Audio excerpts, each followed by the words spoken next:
नमस्ते, मैं अनीता काला, वार्ड नंबर 10 से सभासद पद हेतु मेरा चुनाव चिन्ह है गैस सिलेंडर। मुझे भारी से भारी मतों से विजयी बनाया। धन्यवाद। मैं अनीता काला, वार्ड नंबर 10 से सभासद पद के लिए जो है प्रत्याशी के रूप में आपके सम्मुख जो है सेवा के लिए प्रस्तुत हो रही हूँ और उम्मीद करती हूँ कि आप समस्त जनता, मेरे वार्ड नंबर 10 के जितने भी मेरी जनता है, वो मेरा समर्थन करने में मुझे अपना आशीर्वाद प्रदान करेंगी। मेरा पिछले भी 5 साल में मैं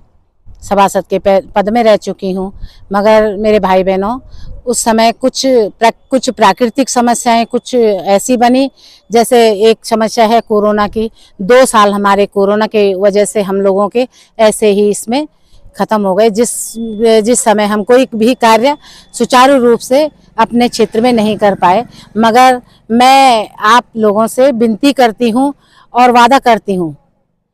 कि मैं आने वाले समय में अपने वार्ड नंबर 10 में ही नहीं बल्कि नगर पालिका के जो है इस प्रांगण में जाके जो भी विकास की जो भी योजनाएं हैं उनके लिए जरूर अपनी आवाज़ को उठाऊंगी। जैसे समस्याएं हैं, सबसे पहली समस्या है मेरे ही वार्ड में बिल्कुल सामने जो क्षेत्र वार्ड नंबर 10 से लग के है, उसमें कूड़े का एक पहाड़ बना हुआ है। जब 2019 में मैं सभासद पद के लिए जो है मेरे क्षेत्रवासियों ने मुझे जो है आगे किया था, अच्छा बढ़ चढ़ के मेरा समर्थन दिया था। उस समय में सामान्य सीट से ही जो है चुनाव लड़ी थी और मैंने चुनाव में जीत भी हासिल की, अच्छे प्रतिशत में जो है चुनाव में जीत हासिल की थी। मगर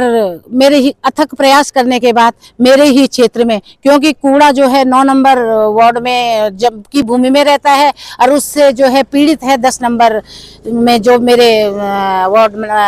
10 नंबर वार्ड के जो मेरे जनता है वो उससे बहुत ज़्यादा पीड़ित रहती है। वैसे भी आने जाने वाले लोगों को, जब पौड़ी एक पर्यटक नगरी है, सुंदर नगरी है,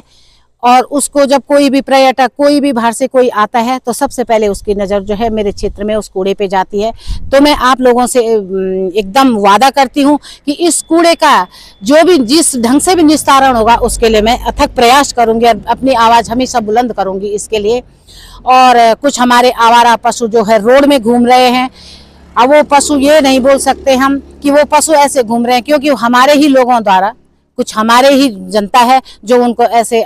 रोड में ऐसे आवारा छोड़ देती है और उनकी दुर्दशा हो रही है। कोई गाड़ियों के नीचे दब रहे हैं, कोई जो है आजकल ठंड में परेशान है, तो उनके लिए भी मैं अपनी आवाज़ को वो करूँगी कि इनके लिए कोई सुचारू रूप से कोई व्यवस्था की जाए, उनके खाने के लिए, उनके रहने के लिए कोई व्यवस्था की जाए। रोड में आवारा कुत्ते घूम रहे हैं, उनके लिए भी व्यवस्था की जाए, उनके लिए कोई जगह बनाई जाए या उसका कोई ऐसा उनके लिए कोई ऐसा वो किया जाए कि इनका जो है थोड़ा इनमें रोक लगे, क्योंकि बुजुर्ग रहते हैं, बच्चे स्कूल जाते हैं तो उस समय बड़ी परेशानियाँ होती हैं। बाकी तो निर्माण कार्य तो जो है ये तो आगे की योजनाएं होती हैं कि कहाँ पे कौन सा निर्माण कार्य होता है, कौन कहाँ पे कैसे ढंग से होना है। मगर कुछ ऐसी समस्याएं कि जैसे हमारे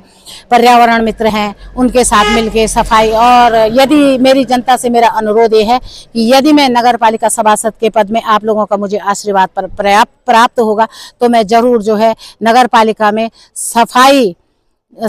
जो है उसका सदस्यता जो मैं सफाई की ही लूँगी, कि मेरे क्षेत्र में सबसे बड़ी समस्या है सफाई की। धन्यवाद करूँगी मैं आपका।